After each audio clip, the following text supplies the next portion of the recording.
Je remercie une nouvelle fois la SRLF pour cette invitation. Voilà, j'en suis à chaque fois très honoré et très content d'être ici. Alors, membrane de réelles avancées. Alors, mes conflits d'intérêts. Alors, de réelles avancées, si on considère merci. Si on considère une perspective assez historique, clairement, première machine de dialyse par Willem Kolff, qui était un néphrologue hollandais, 1945. Il avait commencé à développer les premières implémentations pendant la guerre. Et vous voyez, c'était un tonneau autour duquel était enveloppé globalement de la peau de saucisse et qui baignait le sang dans un dialysa pour permettre l'épuration. Et il a pu, comme ça, après plusieurs échecs, comme toujours, sauver, en tout cas permettre la survie de certains patients avec une insuffisance rénale terminale. Et ça a été le début de l'épuration extra-rénale et de la dialyse. Alors, quand on parle donc de membrane de réelles avancées, oui, clairement, au cours des années, les industriels ont développé des membranes plus performantes, d'abord cellulosiques, puis synthétiques, qui étaient plus biocompatibles avec maintenant des accidents allergiques notamment et des intolérances qui sont devenues plus qu'exceptionnelles, avec la disparition des membranes les moins bien tolérées. Alors, avant de parler de membrane, il faut quand même avoir quelques éléments, quelques repères de sémantique et de caractéristiques. Et pour pouvoir comparer les membranes, il y a certaines caractéristiques des membranes à connaître. Et la première d'entre elles, c'est la perméabilité hydraulique, qui porte bien son nom. C'est la perméabilité de la membrane au solvant et notamment à l'eau. Donc, on parle d'épuration extra-rénale. Et globalement, les membranes qui sont décrites comme hautement perméables hydrauliques sont les membranes avec un coefficient d'ultrafiltration supérieur à 20 à 30 ml/h par millimètre de mercure et mètre carré. Ensuite, la perméabilité moléculaire. La perméabilité moléculaire, on peut la décrire de deux façons. Tout d'abord, le point de coupure, le cut-off. C'est quoi le point de coupure globalement? C'est la taille des molécules au-dessus de laquelle les molécules ne passera pas à travers la membrane. Donc, c'est la masse moléculaire maximale que la membrane peut épurer. En tout cas, on dit classiquement quand il y a plus de 90% qui ne passent pas, la membrane n'est pas perméable à cette molécule. Donc c'est le point de coupure, c'est le cut-off de la molécule la plus grosse qui peut passer à travers la membrane. Et le coefficient de partage, ou quand vous lisez dans la littérature anglo-saxonne, le sieving coefficient, c'est le rapport des concentrations moléculaires dans l'ultrafiltrat et dans le plasma. Et donc, un coefficient de partage, un sieving coefficient égal à 1, c'est une molécule qui passe complètement dans l'ultrafiltrat et avec une concentration donc, dans l'ultrafiltrat et dans le sang qui sont égales.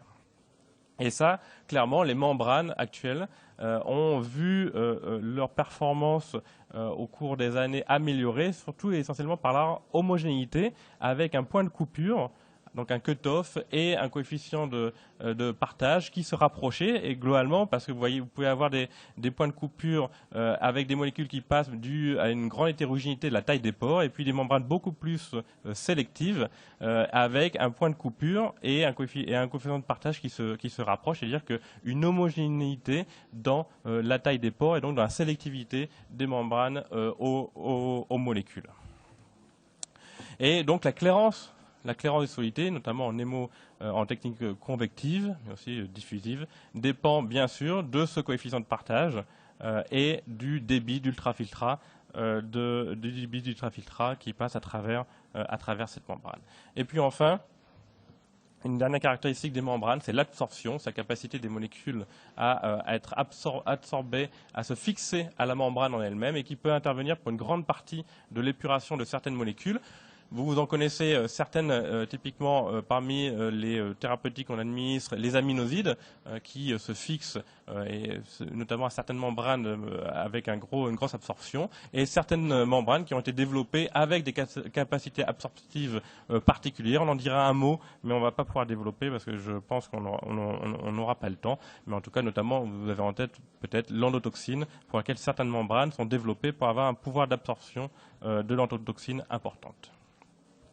Alors maintenant, parce que dans la littérature aussi sont décrits les caractéristiques des membranes en fonction de leur perméabilité à certaines molécules, il faut avoir en tête certains poids moléculaires qui permettent de juger de la perméabilité de la membrane. Tout d'abord l'urée, qui est la petite molécule par excellence. En épuration extra-rénale, on parle de taux de réduction de l'urée, clairance de l'urée pour évaluer la qualité de la séance. Vous voyez, c'est toute petite molécule, 60 Dalton, donc qui passe très facilement à travers les membranes, même avec une perméabilité moléculaire qui est faible. L'inuline, un petit peu plus gros, 5,2 kDa, pas très gros. La vitamine B12, la bêta de microglobuline, 12 kDa. L'interleukine 6, un peu plus gros, et une cytokine pro-inflammatoire, 22 kDa. Et puis à l'autre extrême, l'albumine, 69 kDa. Alors ici, je vous ai représenté un coefficient de perméabilité, un coefficient de partage d'une membrane avec 10, 30 et 60 kDa. Et vous verrez après qu'on pourrait la décrire, cette membrane, comme une membrane hautement perméable. Je vous en dirai plus tout à l'heure. Alors, maintenant, quand on s'éloigne un petit peu de la perméabilité et des propriétés intrinsèques de la membrane, et qu'on se projette dans la perspective thérapeutique, la question c'est est-ce que la perméabilité des membranes a un impact dans les états inflammatoires aigus. Alors c'est une enquête qu'on avait fait auprès de réanimateurs européens qui commence à dater un petit peu, 2012, mais qui essayait de palper les croyances des réanimateurs en termes de capacité des techniques et des propriétés des techniques d'épuration extra-rénale. Et à la question, est-ce que l'hémofiltration continue, permet un meilleur contrôle de l'inflammation, entre parenthèses, élimination des cytokines, vous voyez que la grande majorité, c'est-à-dire globalement les 3/4, étaient d'accord ou partiellement d'accord avec cette affirmation, en considérant donc que l'hémofiltration, et donc là il n'était pas mentionné quel type de membrane, mais l'hémofiltration permettait un bon contrôle de l'inflammation et des cytokines de l'inflammation. Et pourtant, cette croyance est en grand désaccord avec l'évidence de la littérature et avec les données de la littérature. Je ne vais pas refaire tout l'historique des premières études observationnelles, mais en termes d'études interventionnelles, vous avez l'étude Ivoire qui avait été menée par Olivier Joannes-Boyau à Bordeaux, une étude multicentrique sur des patients en choc septique, et les patients étaient randomisés entre une hémofiltration avec un débit avec une dose de traitement à 35 000 kHz ou 70 ml kHz, et l'outcome était la mortalité. Alors si l'étude n'a pas été menée à son terme avec une interruption précoce du fait de difficultés de recrutement, on voyait qu'en tout cas, dans la population, dans la cohorte qui avait été analysée, il n'y avait absolument aucune différence de critères de jugement principal, donc qui étaient la mortalité à J28, la mortalité à J90 et les défaillances d'organes. Aucune différence entre les deux traitements pour les patients donc en choc septique et hémofiltrés avec insuffisance rénale. Plus récemment, un autre état inflammatoire aigu, celui-là non infectieux mais post-CEC, c'est la post-CEC, donc post-op de chirurgie cardiaque, avec donc des patients avec insuffisance rénale aiguë et défaillance multiviscérale, donc défaillance essentiellement hémodynamique post-opératoire, par l'équipe de la Pitié-Salpêtrière comme leader. Et vous voyez, entre l'hémofiltration standard et une hémofiltration à haut volume avec une membrane on pourrait considérer comme à haut poids, à haute porosité, vous voyez, avec un cut-off à 35-40 kDa, aucune différence de critère de jugement principal, la mortalité à J90, et aucune différence sur les critères de jugement secondaire non plus. Une dernière, analyse post-doc de l'étude rénale, l'étude néo-zélandaise, donc sur les doses de traitement en hémofiltration chez les patients d'insuffisance rénale aiguë. Ils avaient regardé l'association entre la dose de traitement et l'outcome. Et dans cette étude post-doc, donc non randomisée, de cette étude qui est initialement randomisée, l'hémofiltration à haut volume n'était associée à aucune différence en termes de mortalité ou de récupération de la fonction rénale. Alors quand on revient un petit peu aux caractéristiques, aux propriétés des membranes, il est évident finalement que si l'objectif, en tout cas, si le substratum physiopathologique à l'utilisation de cette technique est la clairance des cytokines de l'inflammation, eh ben, on n'est finalement pas très surpris parce que les membranes globalement qui sont utilisées, même qui sont considérées à haute perméabilité, ont un point de coupure qui se situe aux alentours de 30, même 40 kilodaltons, et pour lequel la plupart des cytokines et des médiateurs de l'inflammation se situent, et donc finalement avec une clairance de ces cytokines qui est faible. Et seulement les études qui ont utilisé des points de coupure plus élevés, donc des pores globalement de membrane plus gros, ont mis en évidence une augmentation de la clairance de ces cytokines. Un exemple ici, plusieurs études avec des membranes à point de coupure 30-35 kilodaltons, et vous voyez des clairances de la plupart des cytokines d'inflammation qui étaient négligeables. Et il fallait augmenter le point de coupure, donc avoir des membranes hautement perméables, 60 kilodaltons, 80 kilodaltons, 60 kilodaltons, pour avoir des clairances, on va dire, au moins palpables et satisfaisantes de cytokines de l'inflammation. Alors, encore un petit peu de sémantique. Alors, globalement, parmi les membranes qui sont disponibles, on a les membranes low flux, donc les membranes à faible perméabilité moléculaire qui sont utilisées essentiellement en hémodialyse intermittente. Low flux, ici, avec des points de coupure un peu plus élevés en hémodialyse. Les membranes à point de coupure plus gros, souvent, donc c'est celles que je vous mentionnais aux alentours de 30-40 kilodaltons qui sont disponibles pour la plupart des techniques d'hémofiltration actuellement ou d'hémodialyse continue. Et puis ensuite, les superflus avec des points de coupure qui peuvent aller jusqu'à 60, 70, 80. C'est les membranes hautement perméables dont on a parlé tout à l'heure avec les high cutoff qui sont les membranes avec des points de coupure traditionnellement supérieurs à 60 kilodaltons. Alors vous avez bien compris que, bien sûr, augmenter la perméabilité moléculaire de ces membranes était associé à une clairance plus importante de la plupart des molécules d'inflammation, mais bien sûr, le revers de la médaille, c'est aussi une clairance à d'autres molécules dont on ne voudrait pas forcément voir la clairance augmenter, et notamment l'albumine.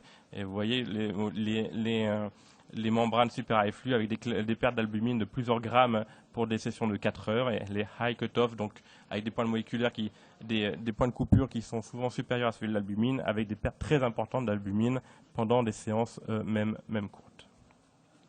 Un dernier point à discuter et qui va aussi avec l'évolution finalement des membranes et l'avancée dans la bioingénierie des membranes, c'est la façon dont sont utilisées ces membranes. Et c'est vrai que même il y a quelques années, il n'y a pas si longtemps que ça, quand j'étais encore interne, il y avait quand même une opposition qui restait assez importante entre les techniques convectives continues et les techniques diffusives intermittentes. La technique convective, c'est la pression, c'est le café. La technique diffusive, c'est l'infusion avec le thé et le transfert par diffusion de part et d'autre d'une membrane.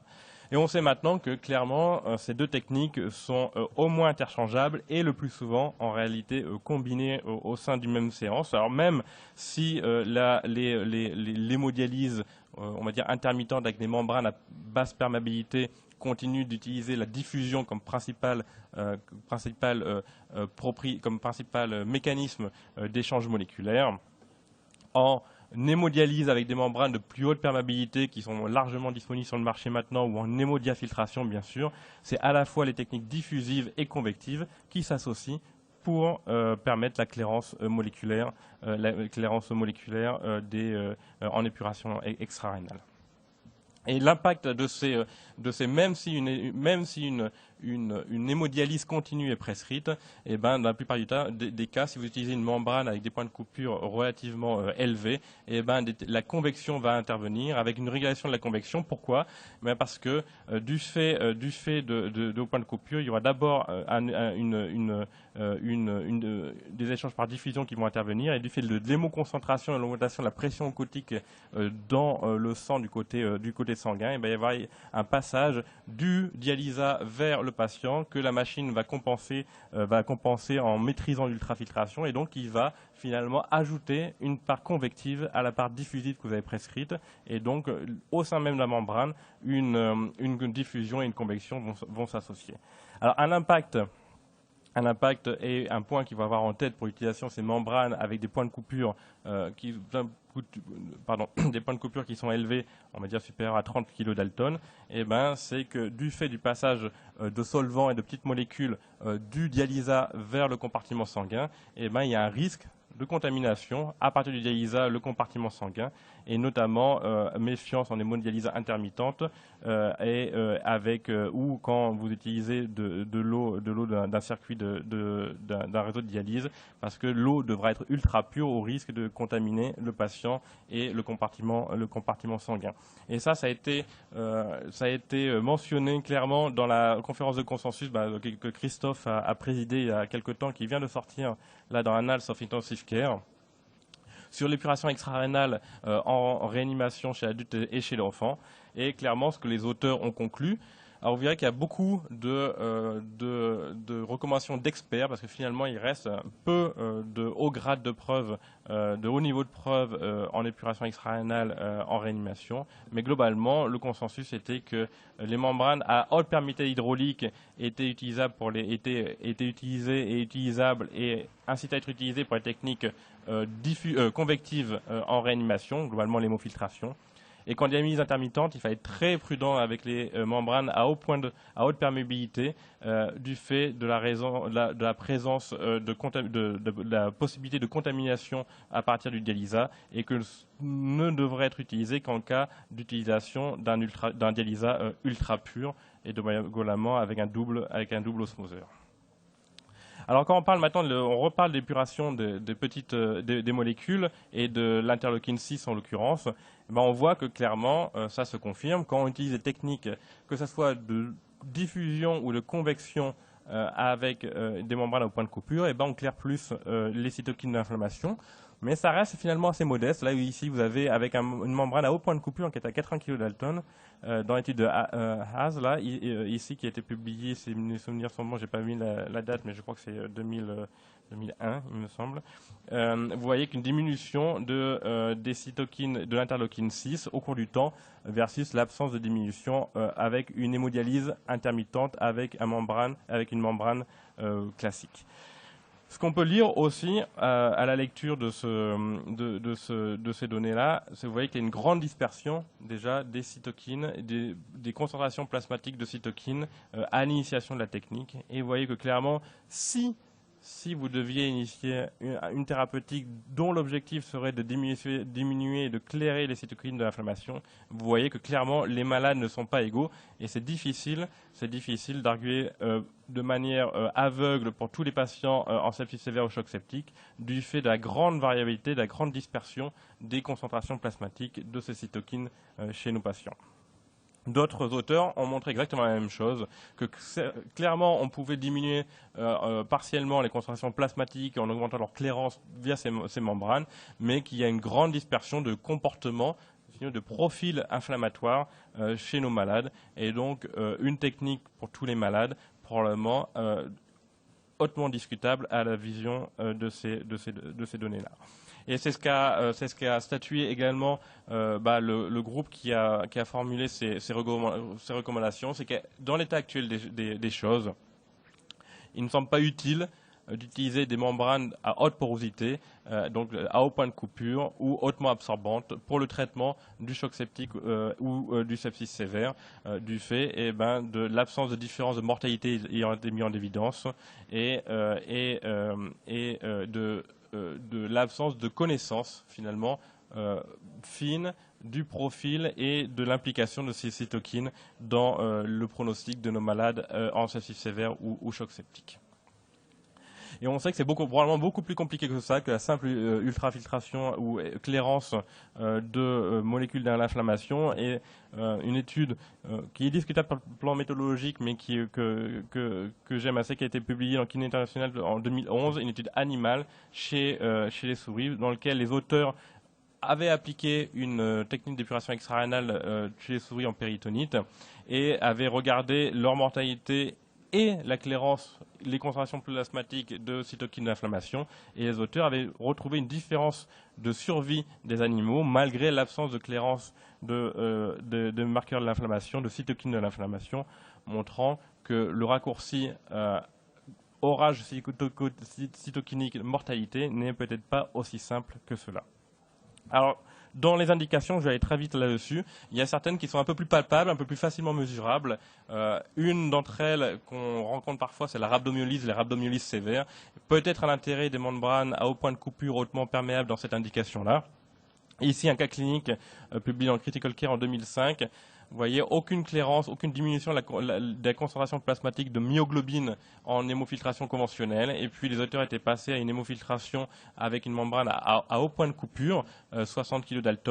Je vous rappelle que le poids moléculaire de la myoglobine est à 17 kDa, permettant une diminution des concentrations plasmatiques de myoglobine. Et vous voyez clairement la myoglobine qui passait dans l'ultrafiltrat, qui était retrouvée en hémofiltration dans le liquide d'ultrafiltrat.